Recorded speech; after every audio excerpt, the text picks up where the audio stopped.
Brandon, thank you so much for being on the podcast, my man. I really do appreciate it. I really want to talk about your upcoming fight. Obviously, you're fighting for the championship belt at the flyweight division, and you're fighting someone that you have fought before and you have lost to before. I guess my first question is, how does that play into your training? How fired up are you to get that loss back? It's been playing it to the moment I lost that guy. It's been playing into my training since then, and of like how I go about things, how I approach things, how it was more of like almost a lifestyle change, which is so dumb to say out loud, but like it was like a lifestyle change that I had to do. Is like I had to change like how I even talk, like how I'm talking to you is like everything I used to do used to be so quick, and like even in fights, I just wanted to rush everything, and I wanted to like dishes, or like, cleaning my house, whatever it is. I'm trying to just get to the finish, and I feel like that was one of the bigger lessons I learned with Pantoja is I didn't need to rush the finish, and just enjoy exactly what I did. On top of the numerous other things that I had to learn in the process of that, because there was a lot, there's definitely like a lot of lessons as far as like fighting goes, and like just certain techniques and certain strategies and all that. But as far as like big changes is just slowing everything I had to do. Like don't rush it to the end. Enjoy the process of things, and I feel like that's something that I've never got to. Even in like you get this title shot, and I'm like, I can't wait to just have this fight, or I just can't wait to be done with it, or whatever it is. It's like, enjoy the process of things. Enjoy the process of everything. I heard this from it was a movie or a TV show, but it was like, do you know who Sir Edmund Hillary is? No. Sir Edmund Hillary is the first person to like ascend to the top of Mount Everest. Okay. And there's a story about him, and it was like it took him months and months to like just acclimate to being in Nepal, and it took him a few tries to even like start to like work his way up it, and before he started going down, and it took him like essentially just like long time to just finally just get to the top of Everest. And finally when he reached the top of Everest, he was up there for 15 minutes before he was just like, all right, I'm on my way back down. And it's like in that process of things, you're like thinking like, dang, you think you'd want to spend at the top of the mountain forever, you want to stay there forever, but it's just like the point isn't the end, the point was the journey to get there, and it's like I think that all the time is just like I was so ready to just be at the top of Everest that I'm not enjoying the journey along the way, and that goes with everything too, and the smallest of things. So with me, and what Pantoja taught me is just enjoy the journey, enjoy the hell of being in a fight. Because I remember like we're in the fight, I'm breathing heavy. I looked over at him, and he was way worse than I was, And I remember thinking like, this fight's over, I'm gonna go end it. And the second round comes, I rushed everything, and then tried to finish it. And it's like, bro, I had 10 more minutes to go finish this, man. And it was like, you didn't need to go try to finish in the first minute of the second round, And I wasn't enjoying the process of being in a fight. And I wasn't enjoying, like, I was just so ready to be done with it and then get the title shot and all the above that I was doing myself such a disservice, you know what I'm saying? And it's like, I feel like now, even now, like, I know I do the same thing still, and I try to like resort, but it's like now it's like I have 25 minutes to go. Put a beating on this man. I don't need to try to do it in the first 5 minutes. If it happens, I'll take it for sure. But I feel like when I was so young and I was younger, and like I just wanted to be out of the fight. So I have a lot of first round finishes. I have a ton of first round finishes, first minute finishes. Yeah, I've seen them. yeah. But it's like that's not doing myself a service in the long run. And it's like I'm a full on martial artist, and I have skill set, I have strategy, I have all the other like little things that I think it takes to be a champion. But I was never showing it because I was just like, all right, let's go. And I knew that in a gun shootout, in a sling shootout, or whatever it is, I was probably going to win because I felt like I was the more dangerous fighter. So in that situation, I learned so many lessons, but I feel like that was the biggest one, is just take my time with everything, I went back and watched that fight. It was very, very competitive, and I think you had him in the first round. So does that give you even more confidence going into the next fight, knowing that you can beat this man? You just have to stick to the game plan? Yeah, and I feel like that was one of the more important things with it. And one of the coolest parts about watching his journey is watching him become a champion, watching him beat Brandon Moreno, and watching him just having all this continued success is just like, I feel like that day I was like, it was gain knowledge, where I was like, that sucked. I don't ever want to lose like that again. I don't ever want to lose again. But it was like, I could hang with that guy. Like, I know I could hang with him. I know I could beat him. I know I could win on a right day, or whatever it is, with the proper preparation or whatever comes with that. So, and then it was just cool to watch him do achieve his dreams too. Yeah. It's like I feel like I don't know, like I don't have like that like hater bone in my body when it's like I see these dudes succeed. It's actually like so inspiring, and it's like it makes you just want to like do better and Yeah. like and then like a little bit it's just like maybe it is that like haterish where I'm like I know I could hang with him, I know I could be there, you know, and I know I could do this. So like his dreams coming true made my dreams seem a little more likely, you know. So it was really cool, and I just like watching that guy's journey has been super cool. And then he just had a 5-round fight with Moreno, who you also fought again. Do you guys study that tape in depth? I mean, that's a lot of footage for you to draw from. Not only have you fought him, but his most recent fight was a full 25-minute in which he went to the ground quite a bit. You saw his striking. Do you and your team dissect that in detail? I do it a lot. I feel like there's a lot of people that don't do like what is it, like video studies and stuff like that. They don't want to think about it, and that has been me at times where it's like I don't want to overthink something.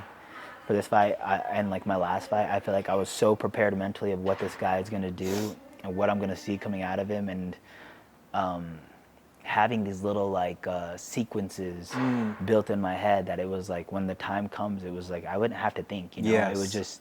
It was there, and I had that in the back of my head that, oh, he does this, I do that. And same thing with Pantoja is he moves left, I'm going to move this way, you know. Beautiful. And it's like you know, like when you get good at chess, it's not like you're thinking over and over again. You already know what you're going to do or the next move, or you almost even know your opponent's next move because you studied it so well, and you're so like I don't know, you've been through the motions, and it's not like you know what this other person should be doing, you know you should be doing. And it's like I feel like when you get to the highest levels is like that's where you need to be. Is like I feel like I know what he's going to do half the time, and if I feel like I know what he's going to do, and I don't want to predict it, but if he does it, then I already have my moves planned out, and you know, I'm going to go try to checkmate him here, or like, you know, or vice versa. And like back to what I was saying originally is not checkmate him here, not go straight for the kill, like maybe just okay, we'll let that go, I'll let him take a pawn and we'll move on from there, you know.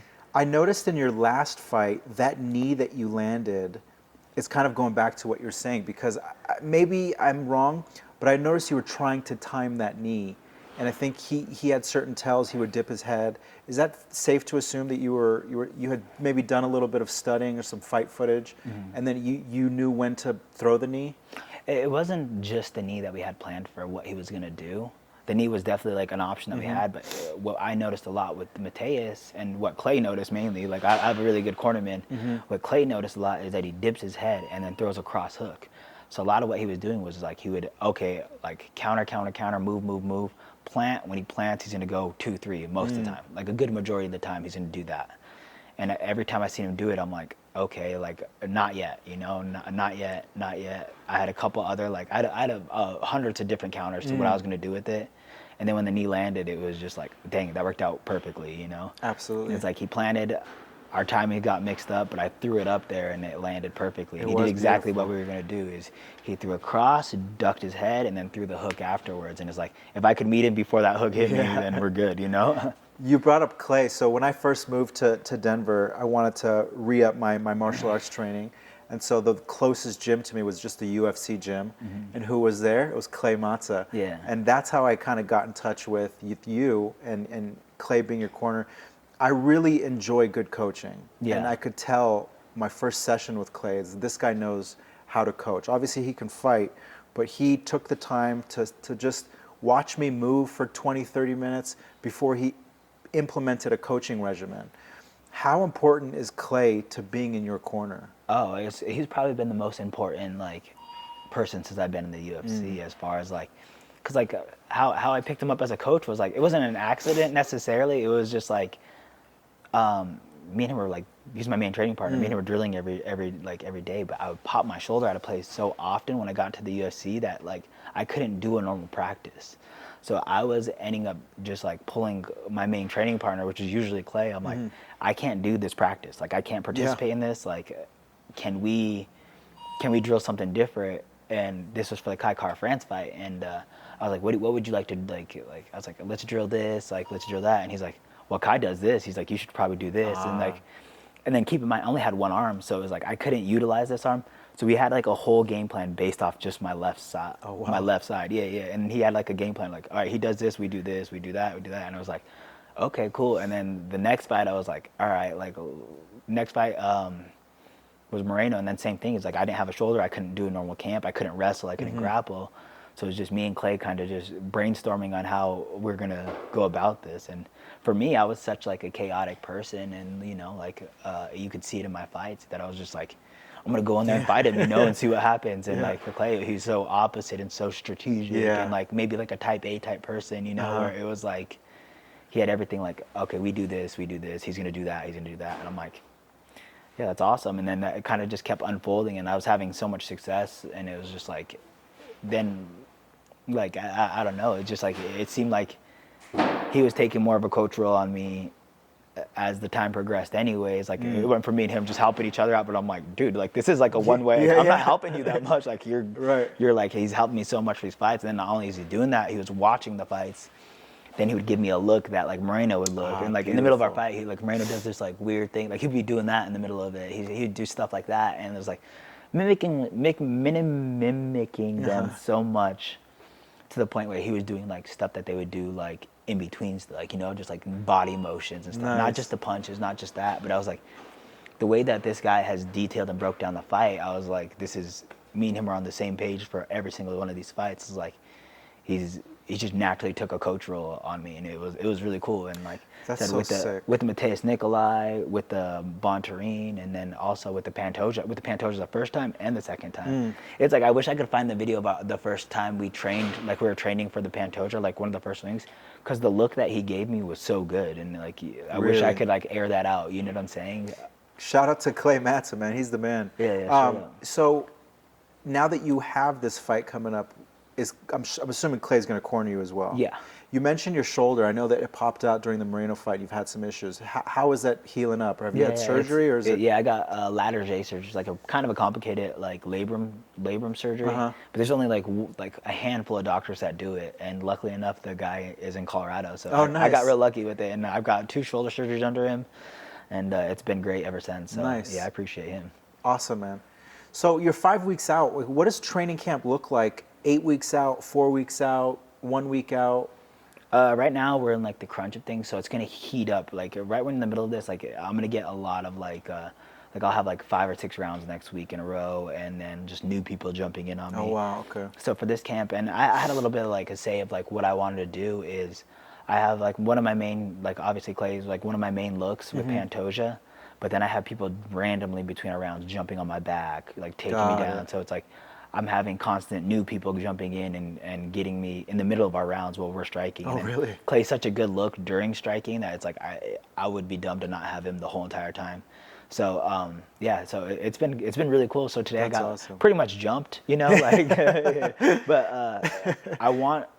I know what Pantoja brings, and he brings hell, man. He brings hell, and it's like I need to feel that now. Yeah, I need to feel the exhaustion and the craziness of a fight that he's gonna bring to Moreno, or that he brought to me the first time, or what he brings in general. And it's like Pantoja will put himself in through a lot of hell, you know. And it's like I have to be ready to be walking right through that fire. For sure. You know, I better bring my tanning lotion and all that.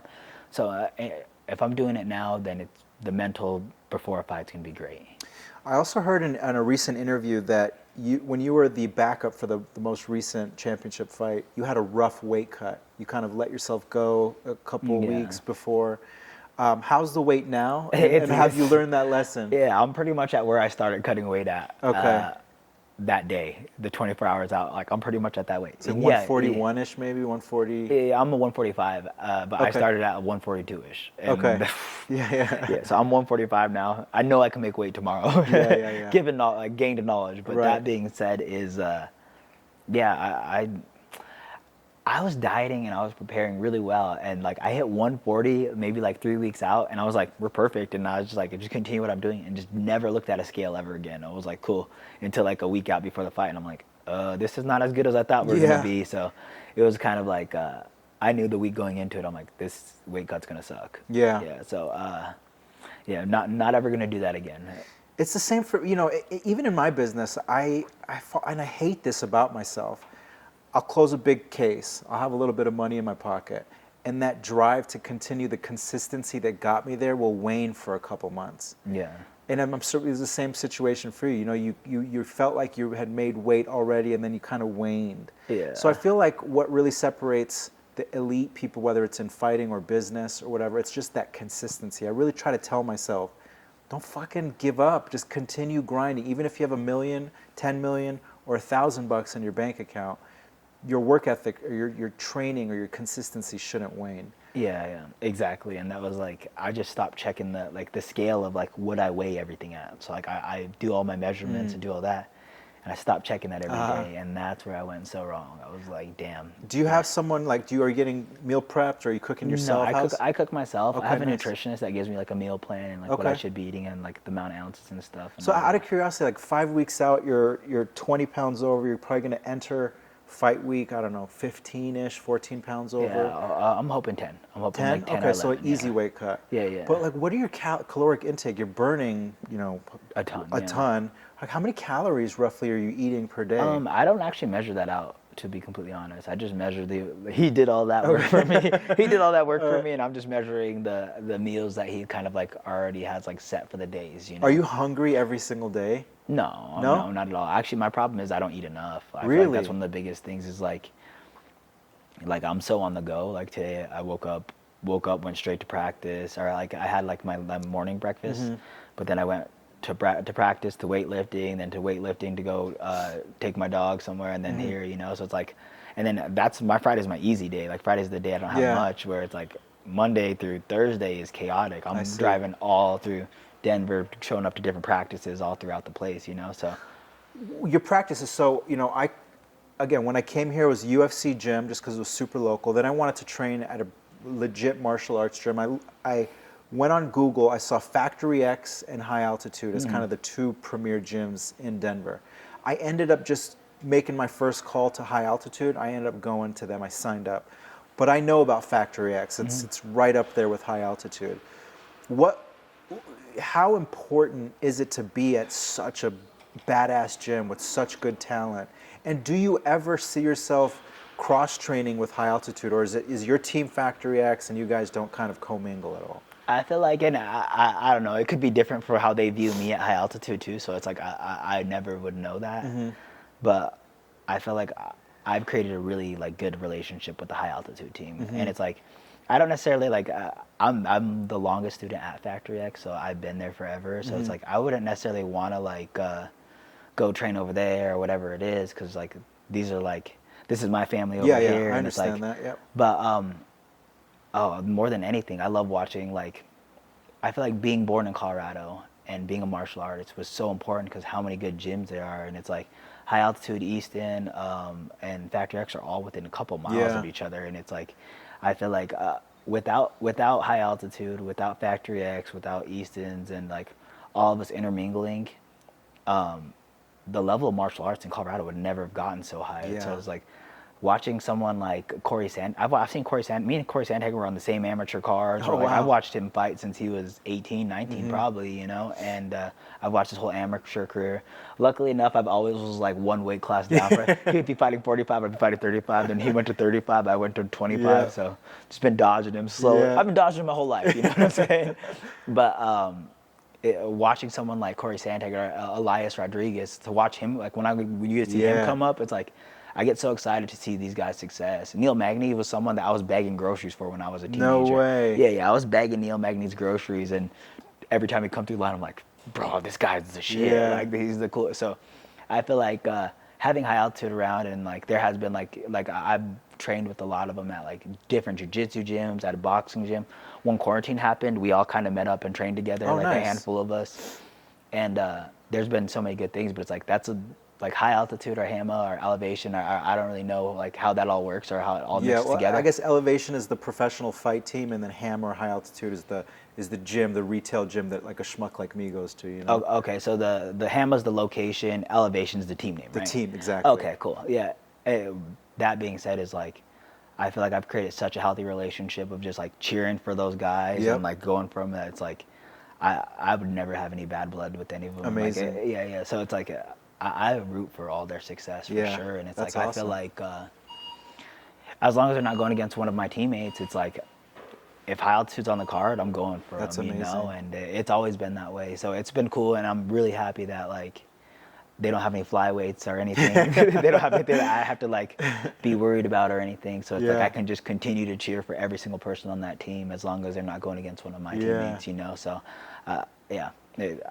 nothing but good things to say about them. Cody Donovan and his program, you know, and all that. Cody's the man. Yeah. I hear nothing but great things about that guy. Like I said, I have friends that are like students, and they just talk about how dedicated he is, and it's like that's how Mark Montoya is, and it's just cool to see like his dedication to his craft. That I hear he's there from the opening to closing, like pretty much like all day, every day. Then just like you hear about like how good of a guy he is, and it's like that's like something like you're like, oh, like that's why that team's so good. You know, that's why that team's so I good. agree with and that's you. the same thing with Factory X. Is like Mark's such a on his P's and Q's at all times. That it's like that's why we're so good. Is that we have the leadership there is top It all notch, starts you know? from the top. Yeah, I've had Cody on, and as soon as I sat down with Cody, I got that same vibe. It's like, this is a true leader. I'd love to have your coach on the podcast as well. Yeah, you should reach out to him. That would be amazing. So you mentioned you're driving all around to go from here to there. So where else are you training? Yeah, I train at a few boxing gyms. I always kind of switch it up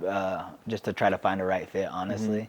But then I train downtown Denver at Logos. It's a jiu-jitsu gym. Okay. Yeah. So that's where I run into a lot of like elevation guys too. Got it. Or like high altitude or Yeah. I keep mixing I guess up. it's elevation guys, right? Because elevation's the pro team, and then like I would be a Hammer guy because I'm training along with other older guys, just trying to not get fat. You know? Which is such like I always tell people, like, I don't get why more people don't do jiu-jitsu and kickboxing, because like you're learning something and then you're staying in shape. Exactly. And it's like, I've never been a person that lifted weights or anything, so obviously, but one of these days. But yeah, I always think that's such a cool way to work out and It's like the get best, fit. man.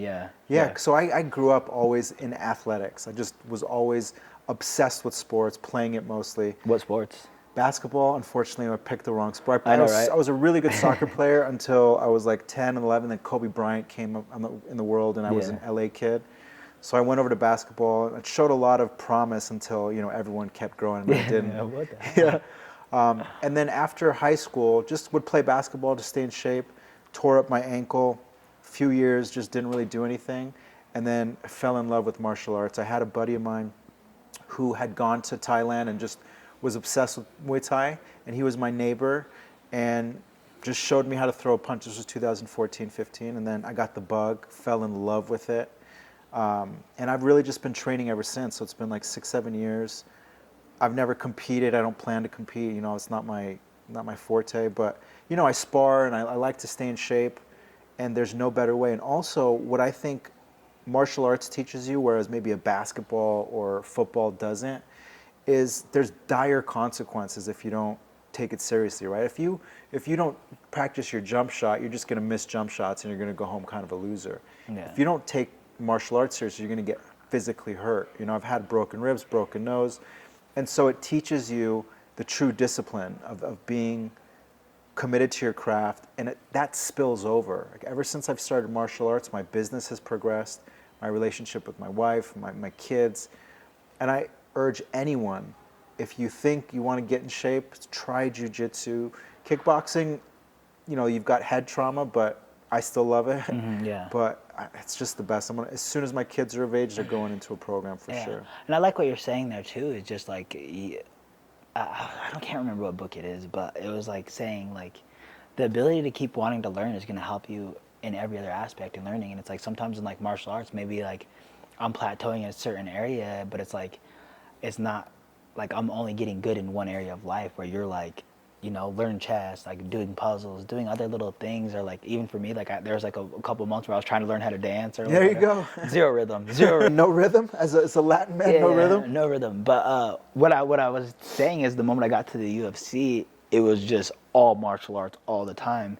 But like when I was younger, or like, and I think this is like a part of what people say, like people, like younger kids pick up on things so much quicker, and like even like the younger martial artists. But it's like when I was younger, I was in school, I was doing this, and it's like my ability to take in knowledge and to like learn new tasks and stuff was ultimately higher because I was practicing it all the time. I was practicing in different areas of life. I was practicing it by like reading books and maybe I wasn't reading books, but I was doing math problems and, you know, Sure. at least like faking a book or like, you know what I'm Sure. saying? And it's like, when I first got to the UFC, everything was martial arts, nothing else. Hang out, maybe play video games or something stupid, you know, but like no growth anywhere else necessarily. But like within these last years, I'm like, I need to pay attention to this, and that, because ultimately, if I want to be the best martial artist, or like you as a financial advisor, if you want to be the best at that, you need to take on something else in life too, 100%. because you need to grow somewhere else, and that'll help your ability to grow there. And 100%. yeah, so I love that you're saying that, because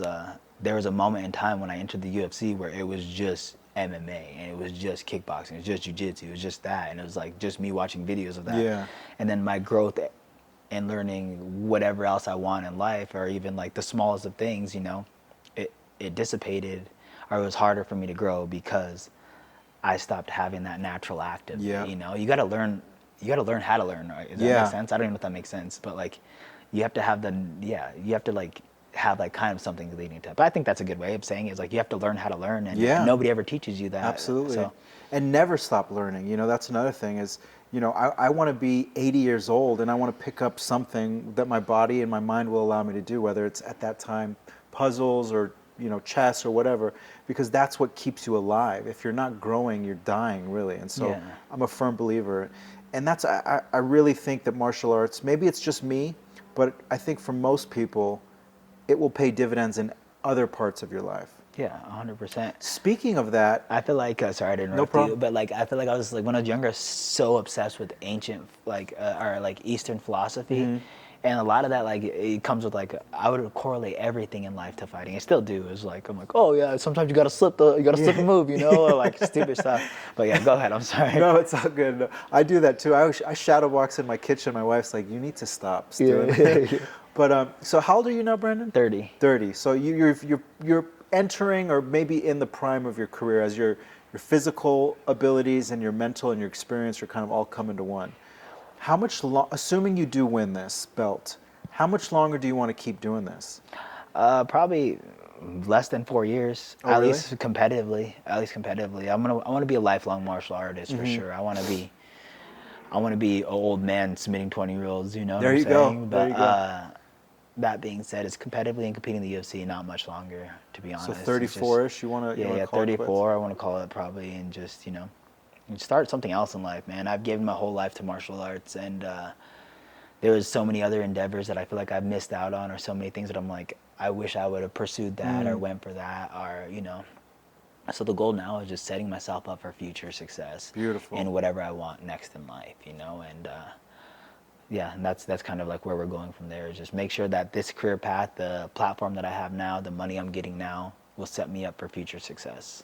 So last question for you. So assuming you do win this and you have a nice little run, you're 34 years old, you've had a career, maybe a Hall of Fame career, what do you think the next journey is for you? Yeah. So I wanna, and I could change anywhere between then, but I definitely want to set myself up within this next fight of like opening up not a gym, like a martial arts gym for myself, or like for me to train at and coach at, but I want to open it up for like the youth in Denver. And I feel like that's like one of my main passions, is just like I worked at a juvie before I got signed to the UFC, and I feel like that like experience of seeing kids make the wrong choices and have no outlook and nowhere to kind of go, where like martial arts gave me confidence. Like I was never like a confident kid, or like I never knew what I was even going to do with my life to a certain point until I like ran into martial arts, and then all of a sudden I was like, I had a new identity, and it's Beautiful. like I feel like sometimes that sucks with martial artists, because you get stuck in the identity that you're a fighter. But when I was young, I feel like I needed that. I needed something to be, And at that time when I hit like 16 years old, where I started doing martial arts, like I remember people being like, oh, he's a fighter. Like I was like 18, like they're like, he's a fighter. And I remember just like loving that title for a little bit. But, at that time, before that, the only thing that resonated with me is like, dang, I might be a loser when I get older, and I didn't want to be that. So me working in the juvie for years, I watched kids that had so much potential, more potential than me at anything, not just in martial arts, of course, but like in life, their leadership, whatever they brought to the table, but their chances and their opportunities in life be shut down because where they were born at and who they were born around and the situation they were born in. I worked with kids that were 13 years old in gangs that their parents got them into, and it's just like, yeah. I remember one That's of the crazy. 13 years old. I was telling him, was like, who tatted you up? Like he had a tattoo, and it was a gang tattoo. It was like a local gang tattoo, and I was like, what kind of grown man would put a tattoo on? And he goes, oh, my uncle did that, and I was like, your uncle? Like That's what? crazy. And it's like, yeah. And it's just like he was born in such a different lifestyle, and it's like, and then I remember like when I first got left MMA, it's just like I was like, oh, I want to help people get out of that lifestyle, and that's still like a passion of mine. That's still something I want to do, but it's way harder to do than you would think, honestly. Yeah. Like the recidivism rate, I don't even know if I'm saying that right, is very massive, high, especially in the juvie community. It's like I watched so many of these kids that I worked hand in hand with, had amazing conversations with. I heard their ideas, heard what they wanted to be, heard where they want to go with their life, and then seen them get shot and killed, overdose, kill somebody, whatever it is, robberies, so many different things where they were just back into the square one if they even lived, you know? And these are kids that I'm like, dang, like I wish I was like that when I was younger. Yeah. You know what I'm saying? Or I wish I had that like maturity or that like leadership that they had, and so many great qualities that it's like they didn't necessarily see within themselves. But so then when all that happened, I kind of switched to the other side of things where I was like, I want to be in the preventative portion of it, because that would be way easier than when someone's already in trouble, somebody has all these things stacked up against them, and they already have a certain mind state, and then they're going to go back to this lifestyle that they've already been living. It's so much harder to get them out compared to just preventing it in the first place. And I want like a government funded, and like getting grants through the government to run it and to keep it going, a gym that's bringing in lower income, I love that.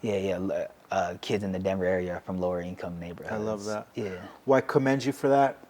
I mean, I haven't done it yet, so. It's an honorable thought, and I wish you nothing but the best. December 16th, the new championship of the world flyweight division, Brandon Royval. I'm excited to see your career, your journey. Thanks so much for being on the podcast, my man. Thank you, bro. I appreciate you, it. man. Cheers. Boom.